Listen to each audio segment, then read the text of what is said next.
Hi అండి. Welcome back to mini cooking blog on Sunday. So, ఈరోజు మేము ఏంటంటే ఫిష్ వెరైటీస్ చేసాము. సో, ఫిష్ వెరైటీస్‌లో మోస్ట్‌లీ పులుసు చేస్తారు. తర్వాత మనకి ఫ్రై కూడా చేయాలనుకుంటే ఫ్రై చేస్తారు. కానీ మనం ఫిష్ తీసుకున్నప్పుడు ఎగ్స్ ఏమైనా వస్తే అది కూడా ఒక డిష్ అవుతుంది. సో, మాకు టోటల్ 3 డిషెస్ అయినాయి సండే. సో, ఫస్ట్ ఏంటంటే పులుసుకి రెడీ చేసేద్దాము. సో, బెండకాయ యాడ్ చేసుకుంటే మంచి టేస్ట్ ఉంటుంది. సో, ఇప్పటివరకు ఎవరైనా అలా చేసి ఉండకపోతే ఒకసారి ట్రై చేసి చూడండి. ఎలా వచ్చిందో కూడా నాకు చెప్పండి కమెంట్‌లో. సో, ఆయిల్ వేడెక్కిన తర్వాత బెండకాయని ఫ్రై చేసుకొని అల్లం వెల్లుల్లి పేస్ట్, తర్వాత ఆనియన్ పేస్ట్ బాగా కలుపుకున్న తర్వాత సాల్ట్ అండ్ పసుపు యాడ్ చేయండి. సాల్ట్, పసుపు ఎర్లీగా యాడ్ చేసుకుంటే ఫ్రై టైంలోనే మనకి మంచిగా టేస్ట్ అంటే ఈజీగా కుక్ అవుతుంది, ఆనియన్ ఫ్రై అవుతుంది. అదేవిధంగా మనకి టేస్ట్ కూడా బాగుంటుంది. సో, కారం కూడా యాడ్ చేసేసుకొని బాగా మిక్స్ చేయండి. సో, ఒక 5-10 మినిట్స్ అది ఫ్రై అయిపోయిందని తెలిసిన తర్వాత ముందే నానబెట్టుకున్న ఉంచిన చింతపండు రసం కూడా యాడ్ చేసుకుంటే, ఇది మనం పులుసు చేస్తున్నాం కాబట్టి మనకి సరిపడినంత చింతపండు గుజ్జు అనేది యాడ్ చేసుకోవాలి. అంటే రసం యాడ్ చేసుకోవాలి. దానిలో కారం ఇంకా మనకి అంటే ఎంత కారం తింటామో మనం రెగ్యులర్‌గా ఎంత యూజ్ చేస్తామో అంత కారం యాడ్ చేసుకోండి. కానీ మెయిన్‌గా మనకి ఫిష్ పులుసుకి కావాల్సింది ధనియాల పొడి అండ్ జీలకర్ర పౌడర్ అండి. సో, అవి ఎలా ప్రిపేర్ చేయాలి అంటే జీలకర్ర లైట్‌గా రోస్ట్ చేసి మిక్సీ పెట్టుకొని స్టోర్ చేసుకోండి. సో, మనం లైక్ 2 వీక్స్‌కి ఒకసారి లేకపోతే 1 మంత్ కూడా అదేం పాడవ్వదు. అలానే ధనియాల పౌడర్ కూడా అంతే. ధనియాలు కూడా రోస్ట్ చేసి మిక్స్ చేసి ఉంచుకోండి. సో, ఫ్లేవర్ గురించి అయితే కొత్తిమీర యాడ్ చేసుకోండి. సో, ఇందులో ఎటువంటి మసాలా యాడ్ చేయాల్సిన అవసరం లేదు. ఫిష్ పులుసులో మసాలా లేకపోతేనే బావుంటుంది. సో, తర్వాత మనము బాగా క్లీన్ చేసుకొని సాల్ట్ పెట్టి క్లీన్ చేసుకొని ఉంచిన ఫిష్ పీసెస్ అన్నీ కూడా ఇలా యాడ్ చేసేసుకోండి.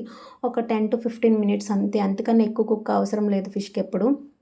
సో, ఫైనల్లీ మనకి ఫ్లేవర్ గురించి కొత్తిమీర, ధనియాల పౌడర్ ఇంకొకసారి కొంచెం యాడ్ చేసుకుంటే మంచి టేస్ట్ అనేది ఉంటుంది.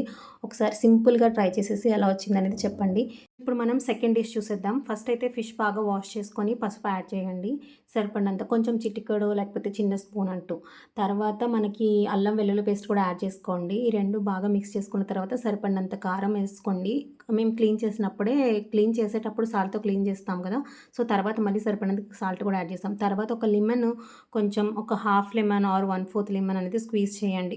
సో, లెమన్ యాడ్ చేయడం వల్ల ఏంటంటే మనకి ఫిష్ అనేది మెత్తగా అయిపోకుండా మనకి కరెక్ట్‌గా కుక్ అవుతుంది. అంటే డ్రైగా ఉంటుందనమాట.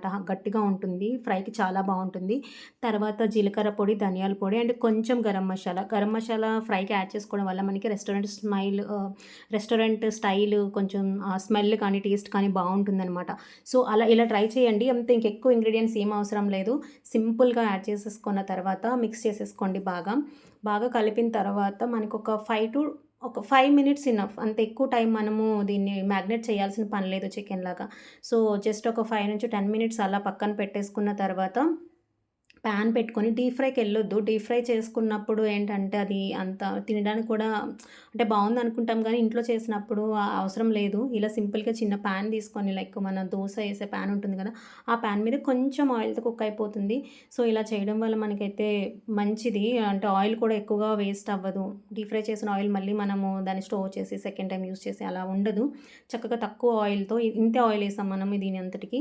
సో, ఒక 5 మినిట్స్ అయితే మాత్రం బాగా మూత పెట్టి కుక్ చేయండి. తర్వాత మూత తీసిన తర్వాత దానికి రివర్స్‌లో తిప్పుతాం గదా! తిప్పిన తర్వాత అలానే వదిలేసేయండి. మనకి హార్డ్‌గా పీస్ కూడా చాలా బావుంటుంది. క్రిస్పీగా వస్తుంది. చాలా చాలా టేస్టీగా ఉంటుంది. సో, మీరైతే ఎలా ట్రై చేస్తారు? మీరైతే ఇంట్లో ఎప్పుడు ఎలా చేస్తారు? పులుసు గానీ, ఫ్రై గానీ అనేది నాకు కామెంట్ సెక్షన్‌లో చేసేయండి. లైట్‌గా గార్నిష్‌కి అయితే మాత్రం కొత్తిమీర ఇంకా అయిపోయింది. నేను పుదీనా యాడ్ చేశాను. కానీ చాలా బావుంది పుదీనా ఫ్లేవర్ కూడా. అండ్ తర్వాత థర్డ్ డిష్ వచ్చి మనకి ఎగ్స్. ఫిష్ ఎగ్స్ ఎలా కుక్ చేయాలంటే ఫస్ట్ వాటర్ బాయిల్ చేయండి. పసుపు, సాల్ట్ ఏసి బాగా బాయిల్ అయిన తర్వాత అప్పుడు ఎగ్స్ కూడా అందులో ఏసి ఇంకా బాగా బాయిల్ చేసేసుకోండి. కుక్ అయిపోతాయి. సో, ఎగ్స్ అన్నీ బాగా కుక్ అయిన తర్వాత దాన్ని స్ట్రైన్ చేసేసుకోవాలి. ఆ వాటర్ ఏం లేకుండా మనం ఒక స్ట్రైనర్ తీసుకొని మొత్తం అదంతా ఎగ్స్ అన్నీ యాడ్ చేయండి. వాటర్ అంతా స్ట్రైన్ అవుట్ అయిపోతుంది. తర్వాత ప్యాన్‌లో ఆయిల్ తీసుకొని పచ్చిమిర్చి, కొంచెం జీలకర్ర, తర్వాత ఆనియన్స్, టమాటోస్ ఇవన్నీ యాడ్ చేసుకొని 4 టైప్స్ యాడ్ చేసుకొని బాగా ఫ్రై చేసేసుకోండి. దగ్గరగా ఫ్రై అయిపోవాలి. సో, దాంట్లో ఒక 1 టమాటో కూడా యాడ్ చేసుకొని పసుపు, సాల్ట్ యాడ్ చేసుకోండి. సో, మనం పసుపు, సాల్టు ఫ్రై అయినప్పుడే యాడ్ చేసుకుంటే చాలా మంచిది. బావుంటుంది. అల్లం వెల్లుల్లి పేస్ట్ కూడా యాడ్ చేసుకోండి. సో, రెడీ అయిపోయినట్టే. చాలా సింపుల్ రెసిపీ కానీ చాలా చాలా టేస్టీగా ఉంటుంది. మేము ఇది ఈ వేలో చేయడం చాలా ఫస్ట్ టైం అనమాట. మాకు వచ్చింది.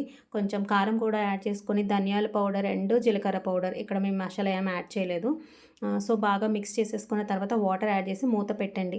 ఒక 5-10 మినిట్స్ అయితే అది మొత్తం వాటర్ అంతా మనకి కుక్ అయిపోవాలి. మనము యాడ్ చేసుకుంటే ఇలా గ్రేవీలా అయిపోవాలి. ఇలా అయిన తర్వాత మనం ఆల్రెడీ స్ట్రెయిన్ అవుట్ చేసాం కదా! ఈ ఎగ్స్ అన్నీ యాడ్ చేసి బాగా కలిపిన తర్వాత సాల్ట్ చూడండి, మీరు ముందే సాల్ట్ సరిపోతుంది. ఆల్రెడీ ఎగ్స్ కుక్ చేసినప్పుడు సాల్ట్ యాడ్ చేస్తాము. ఈ ఈ గ్రేవీ ప్రిపరేషన్‌లో కూడా సాల్ట్ యాడ్ చేస్తాం. సో 2 సాల్ట్ కరెక్ట్‌గా సరిపోయిందా లేదా టేస్ట్ చేసుకున్న తర్వాత సరిపోకపోతే ఇంకొంచెం యాడ్ చేసి మూత పెట్టండి. కుక్ అయిపోతుంది. అంతే, సింపుల్ డిష్ అండి. చాలా చాలా టేస్టీగా ఉంటుంది. మాకు అన్ని అవుట్‌కమ్స్ బా వచ్చాయి. సో మీకు ఈ కుకింగ్ నచ్చినట్టయితే లైక్ చేయండి. మీరెలా చేస్తారనేది కమెంట్ చేయండి. ఇంకా ఏమైనా టిప్స్ నేను చేసిన వేలో ఇంకాస్త మీరు కొత్తగా డిఫరెంట్‌గా టిప్స్ యాడ్ ఉంటే మీరు అవి కూడా నాకు చెప్పండి. సజెస్ట్ చేయండి. And thanks for watching. మన ఛానల్ సబ్స్క్రైబ్ చేసుకోకపోతే subscribe to our channel. Thank you. Bye.